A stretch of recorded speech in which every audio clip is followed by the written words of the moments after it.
നമസ്കാരം. കൗണ്ടർ പ്രസിൻ്റെ മറ്റൊരു എപ്പിസോഡിലേക്ക് സ്വാഗതം. ഇന്ന് നമ്മൾ സംസാരിക്കാൻ പോകുന്നത് ജപ്പാൻ വേഴ്സസ് ഇംഗ്ലണ്ട് ഇൻ്റർനാഷണൽ ഫ്രണ്ട്ലിനെ കുറിച്ചിട്ടാണ്. വെംബ്ലി സ്റ്റേഡിയത്തിൽ വെച്ച് നടന്ന മത്സരമായിരുന്നു. കുറച്ച് പ്ലേയേഴ്സ് മിസ്സിംഗ് ആയിരുന്നു. ഇഞ്ചുറിയും വർക്ക് ലോഡ് മാനേജ്മെൻറ്റൊക്കെ കാരണം ഇംഗ്ലണ്ട് പല പ്ലേയേഴ്സിനെ നമ്മൾ റെസ്റ്റ് ചെയ്ത് കണ്ടു.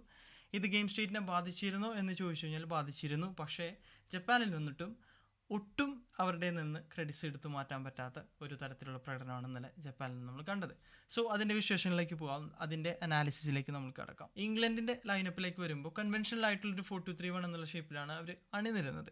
ഇതിലെ പ്രധാനപ്പെട്ട ഒരു ചേഞ്ച് അല്ലെങ്കിൽ ഒരു മൂവ് എന്ന് പറയുന്നത് ഹാരി കെയ്നിന് പകരം ഫിൽ ഫോഡൻ വരുന്നതായിരുന്നു. ഒരു ഫോൾസ് നയൻ എന്നുള്ളൊരു പ്രതീകത്തിൽ ഫിൽ ഫോഡനെ അണിനിരക്കുന്നു. ആ ഒരു സെൻറ്റർ ഓഫ് ദ പിച്ചിൽ അല്ലെങ്കിൽ ഹാഫ് സ്പേസസ് കൺട്രോൾ ചെയ്യാൻ വേണ്ടിയിട്ട് പാമറേയും ഫോഡനെയും ടാക്ടിക്കലി ഉപയോഗിക്കുക എന്നുള്ളതായിരുന്നു ഇംഗ്ലണ്ടിൻ്റെ ഉദ്ദേശം. ഈ ഉദ്ദേശങ്ങളൊക്കെ തരിപ്പണാക്കിക്കൊണ്ട് ജപ്പാൻ അവരുടെ ഡിഫെൻസീവ് മാസ്റ്റർ ക്ലാസ് ഇന്നലെ കാഴ്ചവെക്കുകയാണ്. ഒരു 5-4-1 എന്നൊരു ബ്ലോക്കിലേക്ക് ജപ്പാൻ അണിനിരക്കുമ്പോൾ അവർ ലോ ആയിട്ടുള്ള ബ്ലോക്കിലേക്ക് പോകാൻ യാതൊരുവിധ മടിയും കാണിച്ചിരുന്നില്ല. സുപ്പീരിയോറിറ്റി ഉള്ള ടീമുകൾക്കെതിരെ പല ടീമുകളും ചെയ്യുന്ന ഒരു പരിപാടിയാണ് ലോ ബ്ലോക്ക് അല്ലെങ്കിൽ ഡീപ്പായിട്ട് ഇരിക്കുക എന്നുള്ളത് ബ്ലോക്കിലിരുന്നിട്ട്. പക്ഷേ സാധാരണ ഒരു ടീം വെറുതെ ഒരു ബ്ലോക്കിലിരിക്കുന്ന പോലെയല്ല ജപ്പാൻ ഇന്നലെ അവരുടെ പെർഫോമൻസ് കാഴ്ചവെച്ചത്.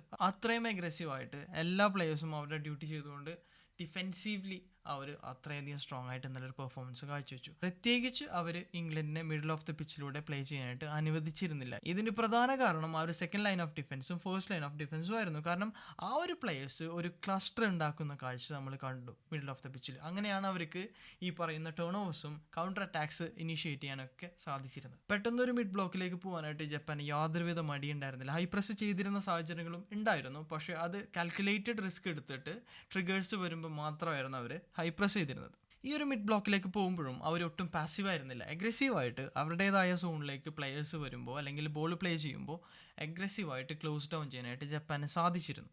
ഏറ്റവും ബ്യൂട്ടിഫുൾ ആയിട്ടുള്ള കാഴ്ച എന്ന് പറയുന്നത് അവരുടെ ട്രാൻസിഷൻസ് ആയിരുന്നു. പല ടീമുകളും സുപ്പീരിയോറിറ്റി ഉള്ള ടീമുകളായിട്ട് പ്ലേ ചെയ്യുമ്പോൾ ട്രാൻസിഷൻസ് റഷ് ചെയ്യുന്നത് നമ്മൾ കാണും. ഡിസിഷൻ മേക്കിംഗ് റഷ് ചെയ്തിട്ടെടുക്കും, തെറ്റായ ഡിസിഷൻസ് എടുക്കും. പക്ഷേ ജപ്പാൻ നേരെ ഓപ്പോസിറ്റ് ആയിരുന്നു. അവരുടെ ട്രാൻസിഷൻസ് വൺ ടച്ച് ഫുട്ബോൾ അത്രയും മനോഹരമായിട്ട് കാഴ്ചവെക്കുന്നത് നമുക്ക് ഇന്നലെ കാണാൻ പറ്റി. പ്രത്യേകിച്ച് ആ ഗോൾ വരുന്നതും അതേപോലെ തന്നെയാണ്. ഈ പറഞ്ഞ കാര്യങ്ങൾ, അതായത് ഒരു ക്ലസ്റ്റർ മിഡിൽ വന്ന് ഡിഫെൻഡ് ചെയ്യുക, മിഡിൽ ഓഫ് ദ പിച്ചിലൂടെ പ്ലേ ചെയ്യാൻ അനുവദിക്കാതിരിക്കുക, അവിടെ നിന്ന് ടേൺ ഓവേഴ്സ് കിട്ടിയിട്ട് ട്രാൻസിഷനിൽ ഓപ്പോസിഷൻ അടിക്കുക.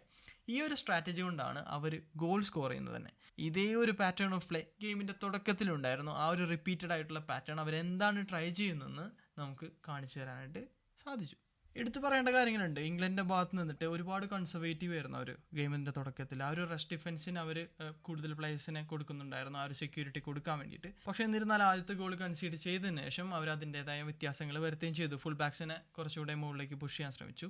ഇംഗ്ലണ്ടിനെ സംബന്ധിച്ചിട്ട് ഏറ്റവും ബേസിക് ആയിട്ടുള്ള പ്രശ്നം എന്ന് പറയുന്നത് അവരുടെ വിഡ്ത്ത് ആയിരുന്നു. ഇത് പറയാൻ കാരണം നമുക്ക് ഇംഗ്ലണ്ടിൻ്റെ ഷേപ്പ് നോക്കിയാൽ കാണാം. ഫുൾ ബാക്ക് ഇൻവേർട്ട് ചെയ്യുന്നതായിരുന്നു ഇംഗ്ലണ്ടിൻ്റെ സ്ട്രാറ്റജി. നിക്കോ റൈലി ആ ഒരു ഹാഫ് സ്പേസസിലേക്ക് അല്ലെങ്കിൽ ആ ഒരു മിഡ്ഫീൽഡ് ബോക്സ് ക്രിയേറ്റ് ചെയ്യാനുമായിട്ട് ഇൻവേർട്ട് ചെയ്തിരുന്നു.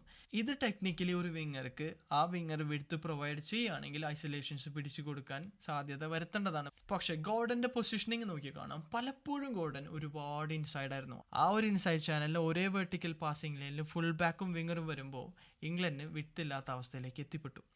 ഇത് ജപ്പാനെ സംബന്ധിച്ചിട്ടും കാര്യങ്ങൾ വളരെ ഈസിയാക്കി. കാരണം സ്വിച്ച് ഓഫ് പ്ലേസ് നടത്തുമ്പോഴും ഇൻസൈഡിൽ നിന്നിട്ട് ഔട്ട്സൈഡിലേക്കുള്ള റണ്ണുകളായിരുന്നു ഗോർഡൻ നടത്തിയിരുന്നത്. ഇത് ഒട്ടും റിസ്ക് ഉണ്ടാക്കുന്ന ഒരു പരിപാടിയല്ല ഡിഫൻസീവ് ലൈനെ കുറിച്ചിട്ട്. കാരണം വിങ്ങർ ഗോളിനെ ഫേസ് ചെയ്തിട്ടായിരിക്കില്ല വരുന്നത്. ഔട്ട്സൈഡിൽ നിന്നിട്ട് ഇൻസൈഡിലേക്ക് വരുമ്പോൾ കൂടുതൽ ഇൻസൈഡ് പാസസും കോമ്പിനേഷൻസും ചെയ്യാൻ സാധിക്കും. പക്ഷേ ഉള്ളിൽ നിന്നിട്ട് പുറത്തേക്ക് കൊടുക്കുന്ന ഒരു പാസിനെ ഉള്ളിൽ നിന്നിട്ട് പുറത്തേക്ക് വരുന്ന ഒരു റണ്ണ് അത്രയും ഡേഞ്ചറസ് ആവുന്ന ഒരു കാഴ്ചയല്ല. ഈ ഒരു കാര്യം ഫിക്സ് ചെയ്തതിന് ശേഷം ഇംഗ്ലണ്ടിന് പല ചാൻസസും വരും നമ്മൾ കണ്ടു. പ്രത്യേകിച്ച് നിക്കോ റൈലി ആ ഇൻസൈഡ് ഹാഫ് സ്പേസസിൽ റണ്ണുകൾ നടത്തുമ്പോൾ കട്ട് ബാക്സിനുള്ള സാധ്യതയും ക്രോസസിനുള്ള സാധ്യതയും വന്നിരുന്നു. കൂടാതെ ഗോർഡന് 1v1s പിടിച്ചു കൊടുക്കാനും സാധിച്ചിരുന്നു. പക്ഷേ ഇതിലും പ്രശ്നങ്ങളുണ്ടായിരുന്നു. കാരണം പ്രൊഫൈൽസ് എടുത്ത് നോക്കുമ്പോൾ ഫോഡൻ ആയിരുന്നു ഫോൾസ് നയൻ എന്നുള്ള രീതിക്ക് വന്നിരുന്നത്. ക്രോസസും കട്ട് ബാക്സും കൊടുക്കുന്നതിനും പരിമിതികളുണ്ടായിരുന്നു. കാരണം ആ ഒരു ഡ്യുവൽസ് വിൻ ചെയ്യാനായിട്ട് പറ്റിയ പ്രൊഫൈൽസ് ആയിരുന്നില്ല ഇംഗ്ലണ്ടിന് ബോക്സിലുണ്ടായിരുന്നത്. പക്ഷേ എന്നിരുന്നാലും കൂടുതൽ സെൻസ് ഉണ്ടാക്കി ആ ഒരു സ്ട്രക്ചറൽ ചേഞ്ച് വന്നപ്പോൾ. ആദ്യത്തെ ഗോളിന് ശേഷമൊക്കെയാണ് അവർ ആ ചേഞ്ച് വരുത്തുന്നത്. പക്ഷേ കൂടുതൽ അറ്റാക്കിംഗ് മൂവ്സ് നടത്താനായിട്ട് ഇംഗ്ലണ്ടിന് അതിനുശേഷം സാധിച്ചു. മറ്റൊരു കാര്യം ഇംഗ്ലണ്ട് ശ്രമിച്ചിരുന്നത് middle of the pitch overload ചെയ്യുക എന്നുള്ളതായിരുന്നു. ഞാൻ ഈ പറഞ്ഞ പോലെ നിക്കോ റൈലി മിഡിലേക്ക് ഡ്രിഫ്റ്റ് ചെയ്യുന്ന കണ്ടു. ഫിൽ ഫോഡൻ ഫോൾസ് നയൻ ആണ്. അപ്പോൾ ഒരു ബോക്സ് മിഡ്ഫീൽഡ് ക്രിയേറ്റ് ചെയ്യാനായിട്ട് അവർക്ക് സാധിച്ചിരുന്നു. പക്ഷേ ഈ പറയുന്ന ഫോർഡിനും പാമറും രണ്ടുപേരും ഡിഫറെൻറ്റ് പേജസിലായിട്ടുള്ള പോലെ ഇന്നലെ നമുക്ക് ഗെയിം കണ്ടപ്പോൾ തോന്നി. പ്രത്യേകിച്ച് ആ ഒരു ടൈറ്റ് സ്പേസസ് ലിങ്കപ്പ് ചെയ്യാനായിട്ടും ഇൻ ബിഹൈൻഡ് റണ്ണുകൾ നടത്താനായിട്ടും വളരെയധികം ഇംഗ്ലണ്ട് പരാജയമായിരുന്നു. ആ ഒരു ഒന്നാമത്തെ ഗോളിന് ശേഷം പലപ്പോഴും ഇംഗ്ലണ്ട് ലോങ് പോകുന്നതുകൊണ്ട് ഗോളിലേക്കൊക്കെ ടാർഗറ്റ് ചെയ്തിട്ട് സക്സസ് ഉണ്ടായെന്ന് ചോദിച്ചു കഴിഞ്ഞാൽ ഉണ്ടായിരുന്നു. പക്ഷെ അത് കൺവേർട്ട് ചെയ്യാനായിട്ടൊന്നും ഇംഗ്ലണ്ട് സാധിച്ചിരുന്നില്ല.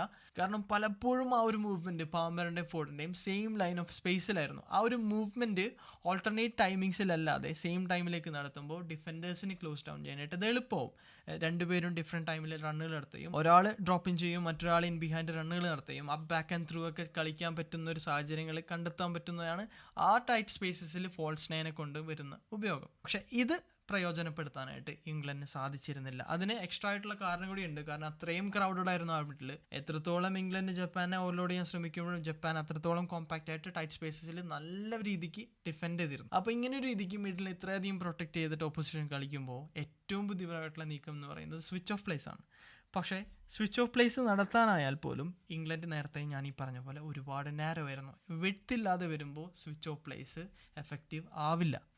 ആ ഒരു പ്രശ്നം ഇംഗ്ലണ്ടിന് പലപ്പോഴും നമ്മൾ കണ്ടു. ഇനി ഇംഗ്ലണ്ട് ബിൽഡ് ചെയ്യുമ്പോഴും നല്ല രീതിക്ക് പ്രഷർ കൊടുക്കാനായിട്ട് ജപ്പാന് സാധിച്ചിരുന്നു. ഫ്രണ്ടിലുള്ള രണ്ട് പ്ലെയേഴ്സ് കവർ ഷാഡോ പോലെ ഈ രണ്ട് മിഡ്ഫീൽഡേഴ്സിനെ മാർക്ക് ചെയ്യുന്നതുകൊണ്ട് പ്ലസ് സെൻറ്റർ ബാക്സിനെ ക്ലോസ് ഡൗൺ ചെയ്യാനായിട്ട് അവർ ഉത്തരവാദിത്തപ്പെട്ടിരുന്നു. അതിൽ കൂടാതെ സെക്കൻഡ് ലൈൻ ഓഫ് ഡിഫൻസിൽ നിന്നിട്ട് വേണ്ടി വന്നു കഴിഞ്ഞാൽ പ്രസ് ചെയ്തിട്ട് ക്ലോസ് ഡൗൺ ചെയ്യാനായിട്ട് എപ്പോഴും മിഡ്ഫീൽഡേഴ്സ് ജപ്പാൻ്റെ റെഡിയായിരുന്നു. ഇതിനെ കൗണ്ടർ ചെയ്യാനായിട്ട് ഇംഗ്ലണ്ട് വരുത്തിയ സ്ട്രാറ്റജി എന്ന് പറയുന്നത് ഒരു മിഡ്ഫീൽഡറെ പുറത്തെ ചാനലിലേക്ക് ഡ്രിഫ്റ്റ് ചെയ്യുക എന്നുള്ളതായിരുന്നു. അങ്ങനെ ഡ്രിഫ്റ്റ് ചെയ്യുമ്പോൾ പോലും പെട്ടെന്ന് ക്ലോസ് ഡൗൺ ചെയ്യുമ്പോൾ ടേൺ ഓവേഴ്സ് ജപ്പാന് സാധിച്ചിരുന്നു. പ്രത്യേകിച്ച് പാമറിനെയും കോബി മെയിനിനൊക്കെ അത്രയും ടൈറ്റായിട്ട് അവർ മാർക്ക് ചെയ്തിരുന്നുകൊണ്ട് അവിടെ നിന്ന് ടേൺ ഓവേഴ്സ് കിട്ടിക്കഴിഞ്ഞാൽ പെട്ടെന്ന് ട്രാൻസിഷനിൽ അടിക്കാനായിട്ട് ജപ്പാന് സാധ്യതയുണ്ടായിരുന്നു. പിന്നീട് കുറച്ചും കൂടെ ഗെയിമിലേക്ക് സെറ്റിലായപ്പോൾ ഇംഗ്ലണ്ട് ആ ഒരു വേ ഔട്ട് കണ്ടു. ആൻഡേഴ്സൺ പുറത്തെ ചാനലിലേക്ക് മാറുന്നു, റൈറ്റ് സൈഡിലേക്ക്. ഒന്നില്ലെങ്കിൽ ആ ഒരു റൈറ്റ് ഹാൻഡ് വൈഡ് ചാനലിലേക്ക് പിക്ഫോർഡ് നേരിട്ട് ഡിസ്ട്രിബ്യൂട്ട് ചെയ്യും, അല്ലാന്നുണ്ടെങ്കിൽ അവിടുന്ന് ബോൾ പ്രോഗ്രസ് ചെയ്യാനായിട്ട് ആൻഡേഴ്സൺ സാധിച്ചിരുന്നു. ഇനി ജപ്പാൻ്റെ ബിൽഡപ്പ് പറയുമ്പോഴും അങ്ങനെ തന്നെയായിരുന്നു. അവർ ആദ്യത്തെ ഒരു ബിൽഡപ്പ് സ്ട്രക്ചറിൽ നിന്നിട്ട് ഗെയിം പ്രോഗ്രസ് ചെയ്യുമ്പോൾ ഒരു വ്യത്യാസങ്ങൾ വന്നു. തുടക്കത്തിൽ നമ്മൾ കണ്ടിരുന്നത് കുറച്ചും കൂടി കൺവെൻഷനലായിട്ട് ഫുൾ ബാക്സ് ഡീപ്പായിട്ട് വരുന്നൊരു കാഴ്ചയായിരുന്നു. ആ ഒരു രണ്ട് സെൻറ്റർ ബാക്സ് കുറച്ചും കൂടി ക്ലോസ് ആയിട്ടുള്ള വിഡ്ത്തിൽ നിൽക്കുക, ഫുൾ ബാക്സ് ആണെങ്കിൽ കുറച്ച് ഡീപ്പായിട്ട് നിൽക്കുക, ആ ഒരു ബോൾ സർക്കുലേഷൻ അത്ര സ്മൂത്ത് ആക്കാൻ വേണ്ടിയിട്ട്. പിന്നീട് ഗെയിം പ്രോഗ്രസ് ചെയ്തപ്പോൾ അവർ എത്രയും പെട്ടെന്ന് ഒരു ബാക്ക് ത്രീയിലേക്ക് പോകാൻ വേണ്ടിയിട്ട് റൈറ്റ് ഹാൻഡ് സൈഡിൽ ഫുൾ ബാക്സിനെ മുകളിലേക്ക് പുഷ് ചെയ്യുന്നുണ്ട്. ലെഫ്റ്റ് ഹാൻഡ് സൈഡിൽ കുറച്ച് ഫുൾ ബാക്സ് ഹൈ ആയിട്ട് നിൽക്കുന്ന കാഴ്ച തന്നെയായിരുന്നു. പക്ഷേ എന്നിരുന്നാലും എത്രയും പെട്ടെന്ന് ആ ഒരു ഒറ്റ ഫുൾ ബാക്കിനെ രണ്ട് സെൻറ്റർ ബാക്സിനെ വെച്ചുകൊണ്ട് അവർക്ക് ബാക്ക് ത്രീ എന്നുള്ള ഷേപ്പിലേക്ക് പോകാനായിട്ട് ജപ്പാൻ ശ്രമിച്ചിരുന്നു. ഇത് സെൻറ്റർ ബാക്സ് അത്രയും വൈഡായിട്ടുള്ള ചാനലിലേക്ക് ഡ്രിഫ്റ്റ് ചെയ്തപ്പോൾ റിസീവ് ചെയ്തിട്ട് പ്രോഗ്രസ് ചെയ്യാനുള്ള അവസരം ജപ്പാന് ഉണ്ടായിരുന്നു.